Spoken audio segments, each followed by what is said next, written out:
Assalamualaikum warahmatullahi wabarakatuh. Ketemu lagi dengan saya Nurul Ilmiah pada pembelajaran fisika. Pada pembelajaran fisika kita kali ini, kita akan membahas tentang hambatan, hukum Ohm dan hukum Kirchhoff 1. Pada materi ini yang kita pelajari adalah yang pertama, hambatan pada kawat penghantar, yang kedua, hukum Ohm, yang ketiga, hukum Kirchhoff 1, yang keempat, contoh soal dan penyelesaiannya, dan yang terakhir adalah latihan soal. Kita mulai bagian yang pertama, yaitu hambatan pada kawat penghantar. Hambatan pada kawat penghantar dipengaruhi oleh faktor-faktor berikut ini. Yang pertama adalah jenis kawat penghantar. Kita tahu bahwa kawat penghantar pada kabel di sini memiliki beberapa jenis. Ada yang terbuat dari tembaga, ada yang terbuat dari nikelin, atau ada yang terbuat dari kawat baja. Nah, jenis kawat penghantar yang ada pada kabel di situ mempengaruhi besar hambatan pada kawat penghantar tersebut. Yang kedua adalah panjang pendeknya kawat penghantar. Kawat penghantar yang panjang tidak akan memiliki hambatan yang sama dengan kawat penghantar yang pendek, jadi memiliki nilai yang berbeda. Yang ketiga, di sini besar kecilnya kawat penghantar. Nah, besar kecilnya kawat penghantar ditentukan oleh luas penampang pada kawat penghantar tersebut. Nah, secara matematis, hambatan pada kawat penghantar dapat dituliskan dengan R sama dengan rho L per A, di mana R itu adalah hambatan dengan satuan ohm, rho itu adalah hambatan jenis kawat atau jenis kawatnya, mewakili jenis kawatnya. Di sini satuannya ohm kali meter. Kemudian L di sini ada panjang kawat, satuannya meter, dan yang terakhir adalah A, luas penampang. Ini menunjukkan besar kecilnya kawat penghantar, satuan meter persegi. Nah, kalau dilihat dari rumusan ini, maka kita bisa menyimpulkan bahwa R, hambatan pada kawat penghantar, sebanding dengan rho, hambatan jenis. Ini ya, sebanding dengan rho, hambatan jenis. Kemudian sebanding dengan panjang kawat, tapi berbanding terbalik dengan luas penampang. Ini untuk hambatan pada kawat penghantar. Selanjutnya, untuk materi yang kedua adalah hukum Ohm. Pada hukum Ohm diberikan bahwa besar hambatan pada suatu rangkaian sebanding dengan beda potensial dan berbanding terbalik dengan arus yang mengalir pada rangkaian tersebut. Nah, perhatikan rangkaian di bawah ini. Ini ada sebuah hambatan R yang dihubungkan dengan beda potensial V. Maka otomatis di sini arus akan mengalir dari potensial tinggi ke potensial rendah, sehingga dia mengalir pada hambatan R ini. Nah, berapa besar hambatan pada suatu rangkaian? Besarnya adalah sebanding dengan V, beda potensial pada rangkaian, dan berbanding terbalik dengan arus yang mengalir pada rangkaian tersebut. Sehingga hukum Ohm seringkali kita menuliskan V sama dengan I kali R, yang biasa disingkat dengan VIR. Dengan di sini V sama dengan beda potensial atau sumber beda potensial listrik atau tegangan listrik dengan satuan volt. Kemudian I adalah kuat arus, satuan ampere, dan R adalah hambatan dengan satuan ohm. Nah, sekarang materi yang ketiga yaitu hukum Kirchhoff 1. Pada hukum Kirchhoff 1 diberikan jumlah arus yang masuk dalam suatu titik percabangan sama dengan jumlah arus yang keluar dari titik percabangan tersebut, sehingga secara matematis bisa dituliskan sigma I yang masuk harus sama dengan sigma I yang keluar. Nah, apa yang dimaksud dengan titik percabangan di sini? Titik percabangan di sini adalah titik potong dari dua garis atau lebih. Coba perhatikan gambar berikut. Di sini ada 3 buah garis yang melewati satu titik potong, yaitu titik potong A. Maka A ini dikatakan titik percabangan. Nah, arus masuk itu ditandai dengan anak panah menuju titik percabangan dan arus yang keluar ditandai dengan anak panah yang menjauhi titik percabangan. Sehingga kalau kita lihat pada gambar ini, I1 ini anak panahnya menuju titik percabangan, berarti I1 adalah arus masuk. I2 itu anak panahnya menjauhi percabangan, maka I2 adalah arus keluar. I3 ini arus masuk. I4 dan I5 adalah arus yang keluar. Sehingga dari gambar ini kita bisa menuliskan bahwa sigma I masuk titik A sama dengan sigma I yang keluar dari titik A, di mana I1 ditambah I3 sama dengan I2 ditambah I4 ditambah I5. Nah, dari hukum Kirchhoff 1 ini kita diajarkan bahwa kita tidak boleh korupsi, baik itu korupsi waktu, korupsi tenaga, apalagi korupsi secara materi. Nah, untuk menguati materi ini kita masuk pada segmen contoh soal. Ada 2 contoh soal yang saya berikan.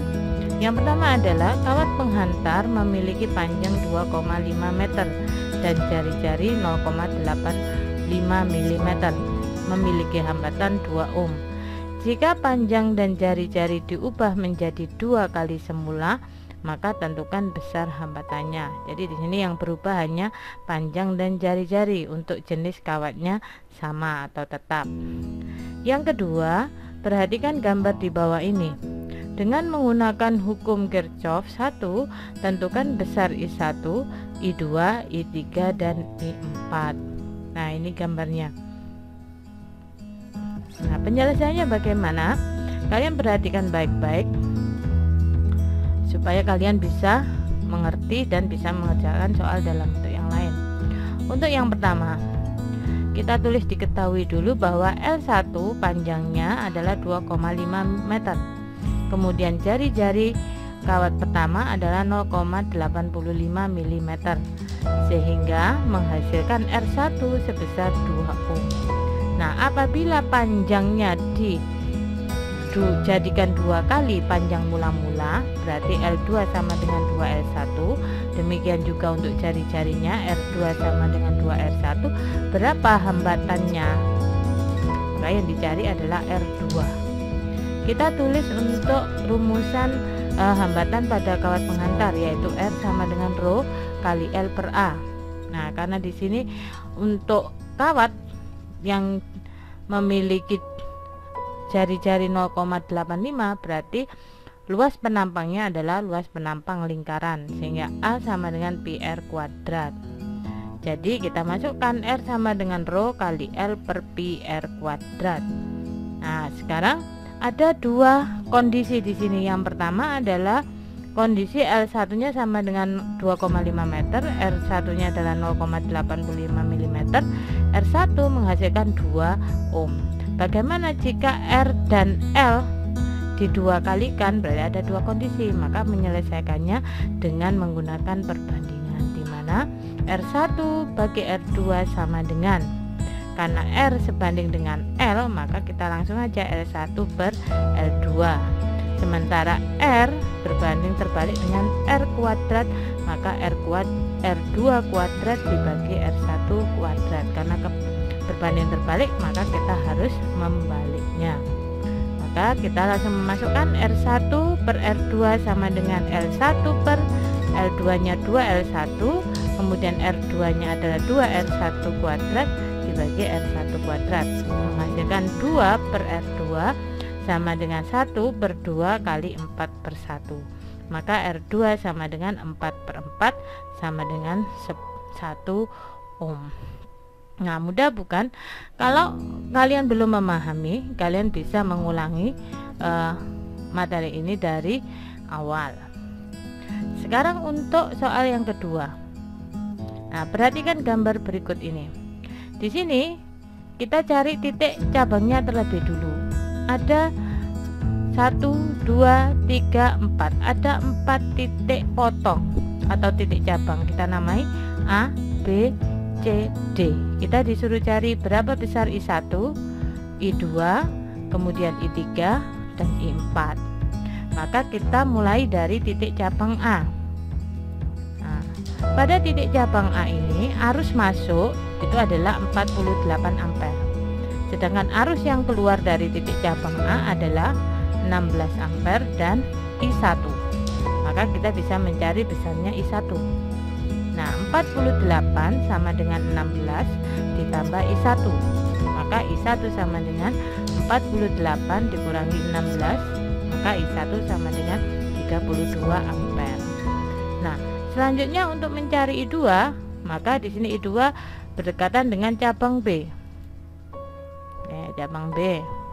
Nah, maka arus yang masuk di titik B atau titik cabang B adalah I1, sedangkan arus keluarnya adalah I2 dan 20 ampere.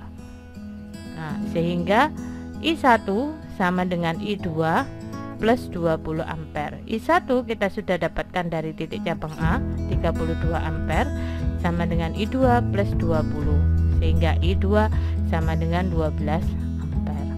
Nah, untuk mencari I3 kita pakai titik yang terdekat, yaitu C, titik cabang C. Nah, dari titik cabang C ini arus masuk adalah I2 dan 16 ampere. Arus keluarnya adalah I3, sehingga I3 sama dengan I2 plus 16, maka sama dengan 12 plus 16, maka I3 sama dengan 28 ampere. Nah, yang terakhir di sini kita disuruh mencari I4, maka kita cari dari titik cabang D. Nah, untuk titik cabang D di sini arus masuk adalah I3 dan 20 ampere, kemudian arus keluarnya adalah I4, sehingga I4 sama dengan I3 plus 20. Nah, I3 kita sudah dapatkan di titik cabang C, yaitu 28 ampere. 28 ditambah 20, maka ketemunya adalah 48 ampere. Sekarang kita periksa dari awal arus masuk adalah 48, maka arus akhirnya juga 48. Nah, ini harus sama. Arus yang masuk harus sama dengan arus yang keluar. Kalau misalnya hasil akhir I4 itu tidak sama dengan 48, maka kamu harus mengulang kembali, harus dicek kembali. Karena apa? Karena ada yang mesti yang tidak sesuai. Oke, demikian untuk materi kita kali ini, ya. Mudah-mudahan bermanfaat. Ternyata fisika itu mudah dan menyenangkan. Terima kasih. Assalamualaikum warahmatullahi wabarakatuh.